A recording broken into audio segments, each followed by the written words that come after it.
welcome to Reader Q&A. I'm Laura Harris-Smith, and today's frequently asked question we are answering is, do animals, babies, and the blind dream?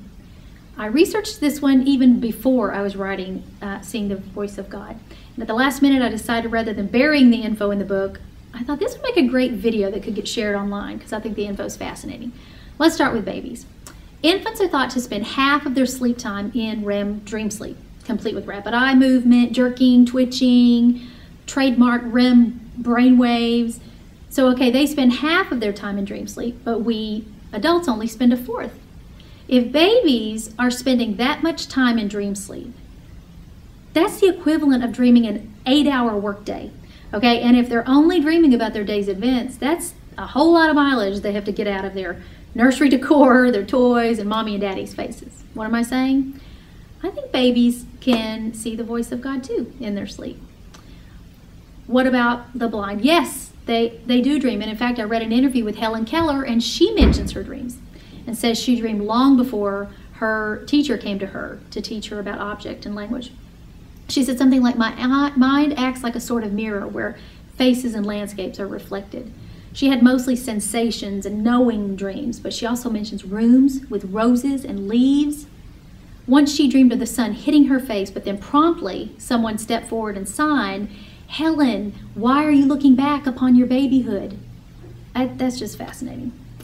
Animals. Okay, I don't have any pets. I do have grandpets because a couple of my adult kids have pets. But many pet owners have seen their sleeping kitty or dog twitch or paw in the air or moan and act like they're dreaming. Well, guess what? They are. They have the rapid eye movement associated with it, the brain waves, and there's a type of dreaming. It's a name for this type of dreaming in animals, and it's called paradoxical sleep. In fact, a psychology professor from the University of British Columbia says that dogs go through the same exact sleep stages that we do, only faster. After about 20 minutes, they enter this REM sleep. Bugs and fish don't seem to dream. Birds and reptiles do. MIT did all kinds of research too with rats. So here's your question, and I can hear you asking it.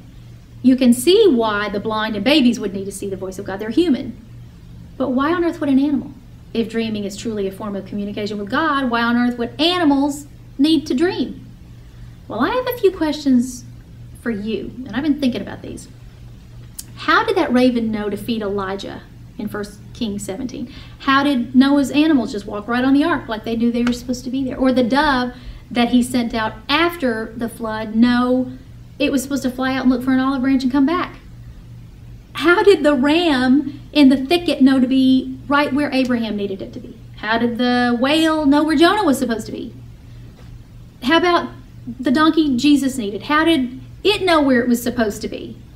And we can't forget about Balaam's donkey. That was weird, okay? The donkey spoke truth and wisdom and prophesied.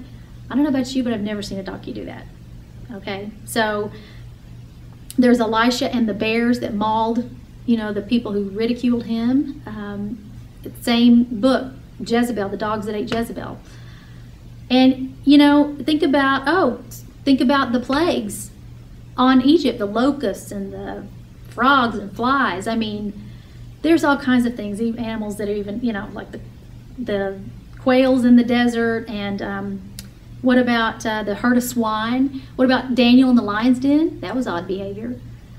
I could go on and on and on, and even with disciples finding money, in the fish's mouth. Look, even think about today. How do those birds know how to migrate to the same spot every year? And in the future, how is the lion going to lay down with the lamb? And how is the child going to play near the cobra's den? What I'm suggesting is that God can communicate with animals too in dreams. Maybe he needs them to do things sometimes. I mean, he did spend a whole day of creation creating them. And today you hear of odd stories where people are lost in the woods and an animal shows up, to lead them out. I don't know. But don't you forget, Jesus is coming back on a white horse. That's a whole other topic of, are there animals in heaven? I have enjoyed studying these stats and stories but more than anything, I want you to remember for yourself. Dreams and visions are not a mark of achievement or a gift of the Spirit. They're just your birthright as a child of God because they're communication with God. If babies, the blind, and animals dream, then so can you. All right, everybody, I hope you've enjoyed this unique reader Q&A. I'm Laura Harris Smith, and I'll see you next time.